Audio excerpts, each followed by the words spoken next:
ചേട്ടാ അവനെ ഇനി ഇങ്ങനെ വിടാൻ പറ്റത്തില്ല. അവന്റെ കല്യാണം എത്രയും പെട്ടെന്ന് നടത്തണം. ഞാനും അത് തന്നെയാണ് ആലോചിക്കുന്നത്. നമ്മുടെ തേൻകുട്ടത്തിൽ കുടുംബം അന്യം നിന്ന് പോകാൻ പാടില്ല. ഇപ്പൊ അവന്റെ സമയം നല്ലതേട്ടാ. ഇത് പെട്ടെന്ന് അവൻ യൂത്തിന്റെ പ്രസിഡന്റും MLA ഒക്കെ ആയത്. ഇപ്പൊ അവന്റെ കല്യാണം കൂടെ അങ്ങ് നടത്തിയാ നല്ലതായിരുന്നു. അവൻ എന്ത് ചെയ്യടി? മോളിലുണ്ട്. മോനെ ഗോകുലേ, ഞാനിവിടെ ഉണ്ടമ്മേ. കുണ്ണുമാവ മുകളിൽ എന്തോടൊക്കെയായിരുന്നു. ഞാൻ ഒരുങ്ങുകയായിരുന്നു അമ്മച്ചി. എന്റെ പൊന്നുമോൻ ഈയിടെ ഒരുക്കം വെച്ചിട്ട് കൂടുതലാ. അമ്മ എവിടെയോ കുത്തി സംസാരിക്കുന്ന പോലെ ഒരു ഫീല്. നിന്റെ കല്യാണക്കാര്യം ഞങ്ങൾ ഇച്ചിരി സീരിയസ് ആയിട്ടാണ് എടുക്കാൻ പോവാ. എന്റെ അമ്മ അതിനൊക്കെ ഇനി സമയമുണ്ടല്ലോ. ഇനി എപ്പോഴാടാ മൂക്കി പല്ലി പറിച്ചിട്ടോ? ഇതാ പറയുന്നത് നിങ്ങൾക്ക് ബുദ്ധിയില്ല. ഇപ്പൊ ഞാൻ ആരാ? MLA. വെറും ഒരു MLA. 1.5 വർഷത്തിനുള്ളിൽ നിയമസഭാ ഇലക്ഷൻ നടക്കും.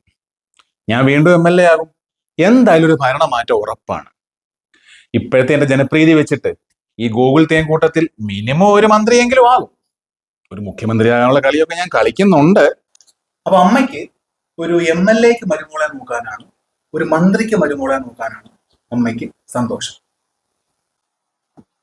ചുമ്മാതാണോ ഞാൻ രാഷ്ട്രീയത്തില് വെച്ചടി ഉയരുന്നേ? നിങ്ങളൊക്കെ മനസ്സിൽ കാണുമ്പോ ഞാൻ മാനത്ത് കാണും. എന്തൊക്കെയായിരുന്നടി MLA, മന്ത്രി, മുഖ്യമന്ത്രി, ഒലക്കേടെ മൂട്. TV പോലും ഒന്ന് ഓൺ ചെയ്യാൻ പറ്റാത്ത അവസ്ഥയായി പോയി. TV ഓൺ ചെയ്യാൻ വയ്യാത്താണ് പ്രയാസമാണ്. എന്റെ കാര്യം നീ ആലോചിച്ച് നോക്കും. വെളിയിലോട്ട് ഇറങ്ങിക്കഴിഞ്ഞാല് പെൺപിള്ളേരുടെ മുഖത്ത് നോക്കാൻ എനിക്ക് പേടി. അച്ഛാ അമ്മേ ചവിട്ടി കുത്തല്ലേ. ഒരു കാര്യം തന്നോട് ഞാൻ പറഞ്ഞേക്കണം. ഇപ്പോഴേ യൂത്തിന്റെ പ്രസിഡന്റ് സ്ഥാനമോ പോയി, MLA സ്ഥാനം കൂടെ പോയി കഴിഞ്ഞാൽ ഉണ്ടല്ലോ ഈ വീട്ടിൽ ഞാൻ കേട്ടതില്ല. ഇങ്ങനെ കൊടിവെച്ച കാറയിലൊക്കെ പോകുന്നത് ഞാൻ എന്തുമാത്രം സ്വപ്നം കണ്ടിട്ടുണ്ട്. എല്ലാം വെറുതെ ആയി പോയല്ലോ ദൈവമേ. രണ്ടുപേരും നിർത്തിക്കേ.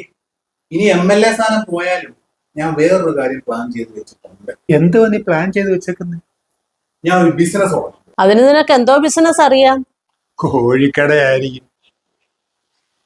ഞാൻ ഒരു ഷോപ്പ് തുടങ്ങാൻ പോകും. ലേഡീസിന് വേണ്ടി മാത്രമായി ഒരു എക്സ്ക്ലൂസീവ് ലേഡീസ് ഗാർമെന്റ് ഷോപ്പ്.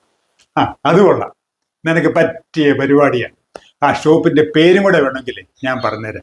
ഷീക്കേഴ്സ്. അച്ഛാ കുറച്ച് ദിവസത്തേക്ക് ഈ വീട് വിട്ട് നീ വെളിയിൽ പോകരുത്. അത് ഞാൻ പറഞ്ഞു. കയറി പോടാ. അമ്മേ, അച്ഛൻ പറഞ്ഞ നീ കേട്ടില്ലയോ? കേറിപ്പോടാ. ഹായ്, ഞാൻ ലക്ഷ്മിയാണ്. ഇയാളിപ്പോ എവിടാ?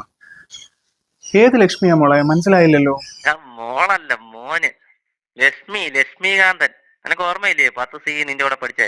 അളിയാ നീയായിരുന്നു? നിന്റെ പഴയ സ്വഭാവത്തിനങ്ങ് ഒരു മാറ്റമില്ലല്ലോടാ.